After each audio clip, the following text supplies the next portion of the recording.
me if you can't hear what I'm saying. I couldn't even hear myself. This is the loudest sound you could possibly conceive. And, as it turns out, the cleanest.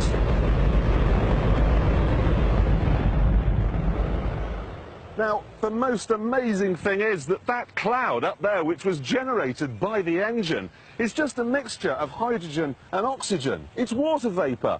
And in about an hour's time, someone in Mississippi is going to get wet washing. It will actually rain.